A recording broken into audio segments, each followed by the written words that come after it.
Olá, pessoal, tá tudo bem por aí? Vamos apresentar o Visão Geral hoje com todo carinho, com todo entusiasmo de sempre e hoje falando sobre neurociência. Eu vou conversar com o João Hilton, ele é especialista em neurociência e o assunto de hoje é muito interessante. Tudo bem, João Hilton? Bem-vindo mais uma vez, viu?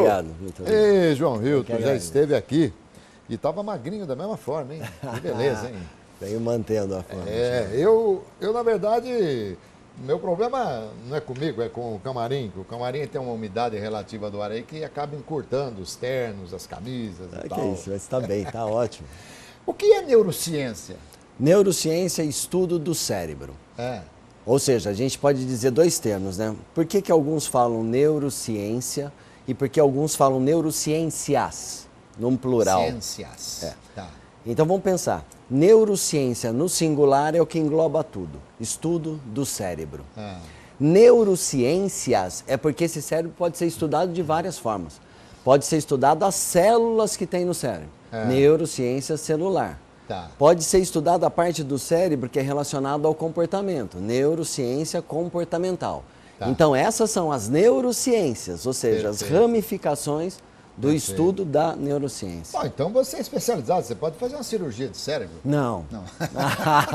Não. Ai. Porque uma coisa é a parte médica, biológica da neurociência. Então, por exemplo, se eu sou um médico, se eu fosse um médico e tivesse uma especialização em neurociência clínica, aí eu poderia.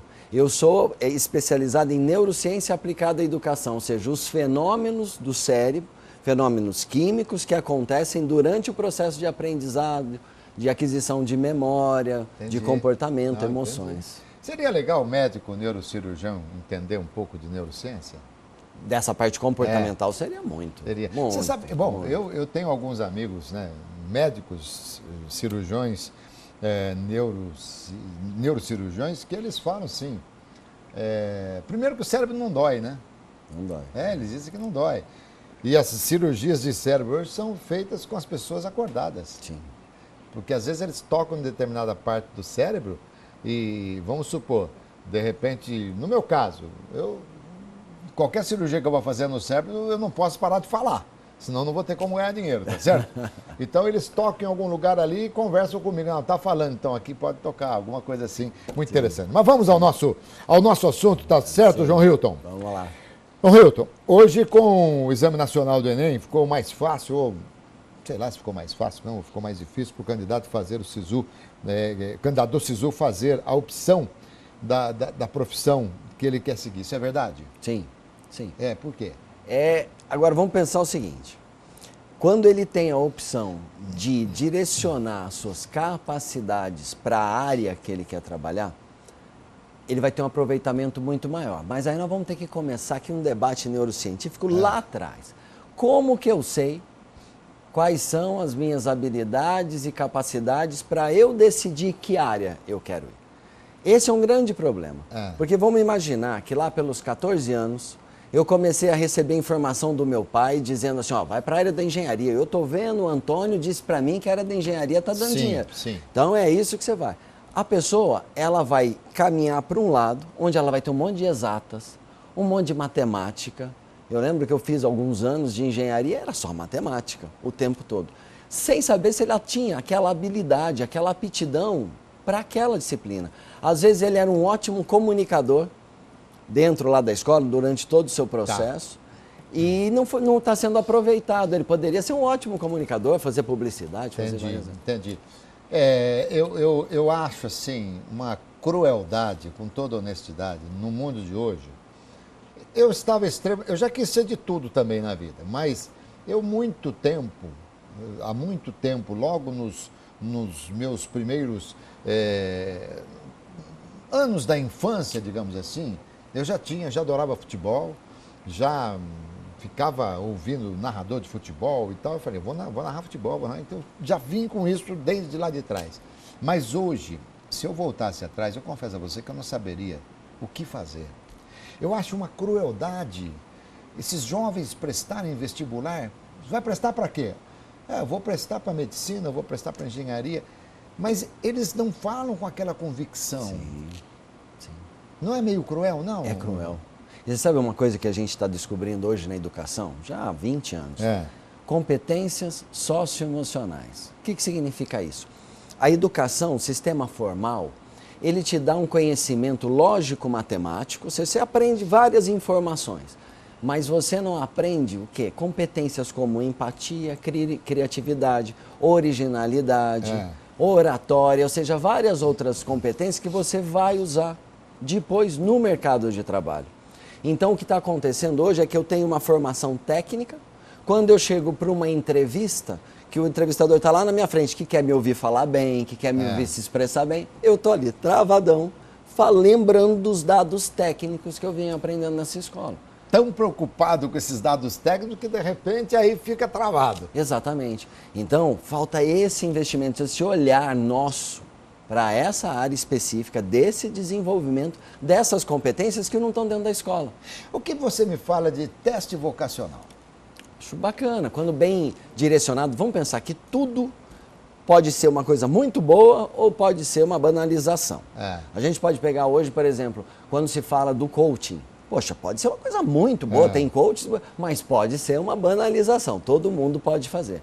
A mesma coisa é quem está aplicando esse teste vocacional e baseado em qual teoria de teste vocacional. E funciona mesmo quando ele é feito dentro de todas as, de conformidade com tudo isso que você imagina? Funciona porque vai dar um mapa, um direcionamento aonde a pessoa tem mais prazer em atuar, mais habilidade. Se a gente pensar hoje, está lá na infância a nossa grande habilidade. Se eu começar a pensar na minha infância, eu falo, o que eu fazia bem? O que na infância eu era diferenciado dos meus amigos ou que eu tinha uma facilidade diferenciada? Aquilo é seu potencial. O que acontece é que nesse plano de vida um monte de gente veio vender outros potenciais para você. Mas achei tão interessante isso que você falou. Quando você falou da infância, eu estou puxando aqui.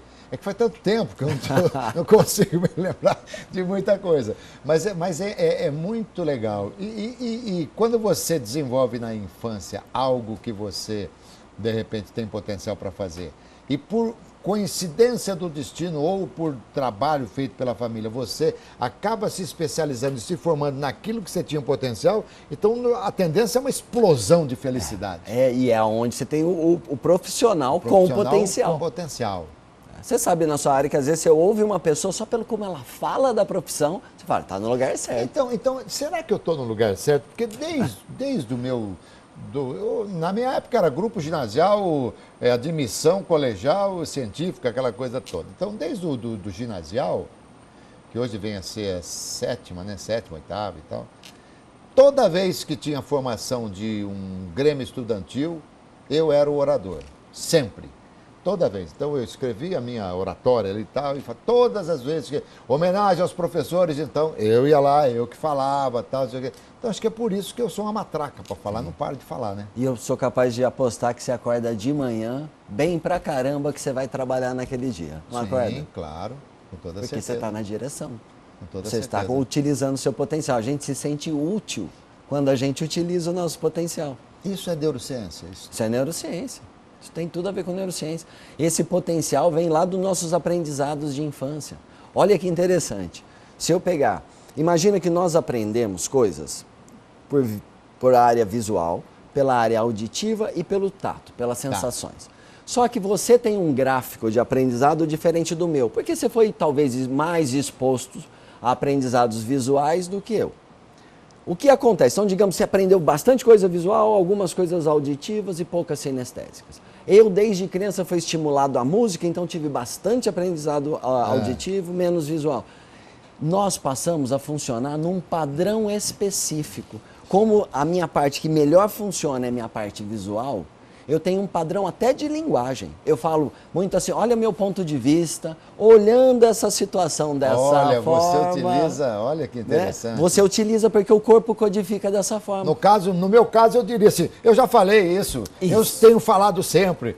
Auditivo. Olha aí que coisa. Auditivo. Sinestésico. Olha, estou sentindo que essa situação eu trago para o meu referencial. Olha só. E olha que interessante, duas pessoas que gostam de música. Sim. Elas podem gostar na mesma intensidade. Só que o visual, ele vai falar assim, ó, você viu que música bonita estava tocando? Ó, ele ouviu, o que ele quis te perguntar você ouviu, mas ele traz para o seu sistema referencial. Então você imagina numa sala de aula como a gente perde vários alunos, porque o professor é um sistema, é o dele. Sim. E todos têm que ficar vivendo no sistema dele. Então, quando ele está dentro da média, quando ele é um professor que também a grande maioria ali corresponde, ou seja, ele é visual e a grande maioria é visual, ele tem aquela sala que todo mundo entende, ele 2, 3 que não. O problema é quando ele é um cara diferente. Sei lá, ele é um cara auditivo. Ele é auditivo e os demais são visuais. Visual. E aí? E aí ele quer ir levar para a conversa. Não, e ele vai falar assim, ele é auditivo. Ó, você ouviu aquela cena sobre tal coisa? Não, professor, não ouvi nada, eu vi. Exatamente. Ou seja, porque olha o só, sistema dele é que interessante.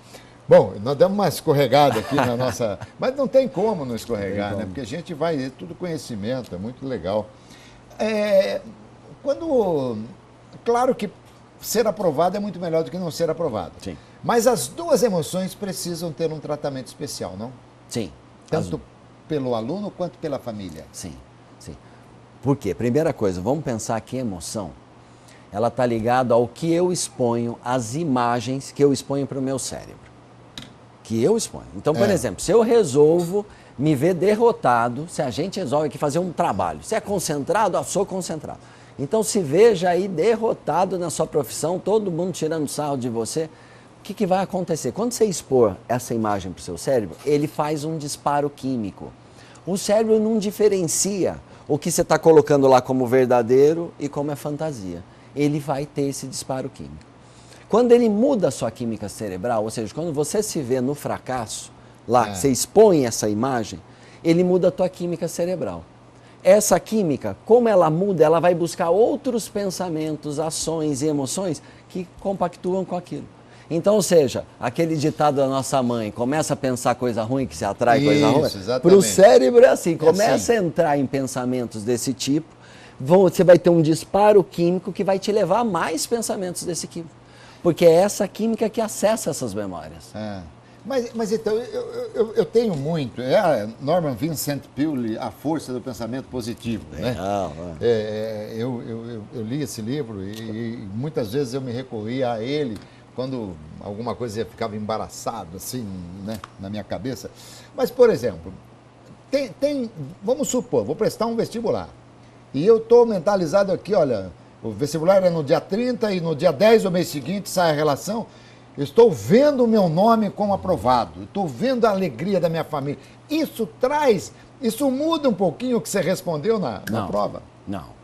Não. Boa pergunta, ótima pergunta. Se ele já fez a prova, se você já fez algo, depois você fica mentalizando que aquilo vai dar certo, aí já não vai funcionar mais, porque pelo menos a neurociência hoje fala assim, você não consegue lá mudar o resultado do que você escreveu lá. O que pode mudar é a etapa antes, a visualização feita antes. E olha como é simples. Quando eu tenho uma certa substância no cérebro, se chama dopamina. Ela é ótima para o aprendizado. Eu me sinto muito bem, focado, me sinto pronto para aprender. Só que veja só, se uma semana antes do vestibular, da prova, eu começo a fazer um treinamento em casa, um jeito que eu posso passar aqui para o seu telespectador, olha só. Ele põe música, uma música que deixa ele para cima, e ele começa a visualizar, fazer uma visualização dele se dando bem na prova. Ele tranquilo, ele olhando para aquela prova e aproveitando bem aquele tempo. Por que a música? Porque a música vai fazer ele vibrar, ter uma vibração física naquilo. E ele visualiza aquilo. Todo dia, com uma intenção cerebral de programar algo ali. Isso vai fazer um bem danado para ele na hora da prova. Entendi. João, eu tenho tanta coisa para te perguntar que não tem nada a ver com isso aqui, rapaz. Que nós temos aqui o nosso... Eu vou fazendo uma pergunta daqui e uma daqui, tá bom? Isso, ótimo. Tá, então agora eu vou daqui. O aluno passa e tem que morar fora de casa. Qual que é o papel da família nesse momento? Porque ele vai sentir uma separação, a família vai sentir uma separação. Isso pode, de certa forma, trazer uma consequência que não seja das melhores no aprendizado dele? Pode, porque se essa separação para o aluno, para a pessoa que vai se separar da família, é difícil, é dolorosa, e muitas vezes é dolorosa porque a família torna isso dolorosa. Porque muitas vezes uma mãe começa a ficar chorosa, Sim, meu filho. E o menino olhando, a menina olhando aquela mãe ali, isso pode alterá-la emocionalmente. Essa alteração, se ela persistir, não só no dia ali da separação, mas se persistir, se essa mãe continuar chorosa daqui, se mostrar mais depressiva, com a ausência, você pode afetar quem está separado. Então o papel da família é fundamental. Fundamental, mostrar força e segurança. Tá. Uma outra agora que eu quero fazer, antes da gente sair aqui para o intervalo. Eu gosto de tocar violão, toco desde 10 anos de idade, nunca me arrisquei a tocar para os outros, toco para mim e tal. E gosto muito de tocar violão para as pessoas que nunca tocaram violão, porque eu posso errar à vontade e que elas não vão saber se eu estou errando ou não. Há determinadas músicas que eu toco que eu me transporto imediatamente para uma época onde eu vivi alguma coisa. O que é isso? Acesso à música. Hoje, junto com meditação, mindfulness, são os dois assuntos mais estudados pela neurociência. Por que a música? Porque a música é o único fenômeno capaz de ativar todas as áreas cerebrais. A música consegue chegar em toda a área cerebral. E o que ela faz é um resgate de memória, é uma âncora, na verdade. Ela potencializa. Tem estudos que dizem assim, ó, você assiste uma palestra com música. E você pega um outro grupo que assiste a palestra sem música. Quem assiste com música grava mais. Grava mais, olha só. Porque ela faz essa âncora. João Hilton, dá licença um pouquinho, a gente volta já a conversar, Ótimo. tá? Eu vou fazer um intervalinho aqui, mas antes eu quero dar um recado para você que está me acompanhando. Olha, o IPTU 2019 de Sumaré não teve aumento. Os contribuintes estão recebendo os carnês sem qualquer reajuste. Tem, claro, o reajuste monetário, que é por a correção monetária que é aplicada por força da lei. O pagamento para a cota única, com desconto de 10%, vence agora dia 22 agora de fevereiro. Para pagamento parcelado, o vencimento é o dia 10 de cada mês. Quem não recebeu o carnê, ainda pode emitir a segunda via no site da Prefeitura, que é sumaré.sp.gov.br. O IPTU volta para a população na forma de benefícios na saúde, na segurança, na educação e obras de infraestrutura. Prefeitura de Sumaré, renovada e forte. Vou para o intervalo rapidinho e volto já com João Hilton aqui no Visão Geral. Aguarde instante só.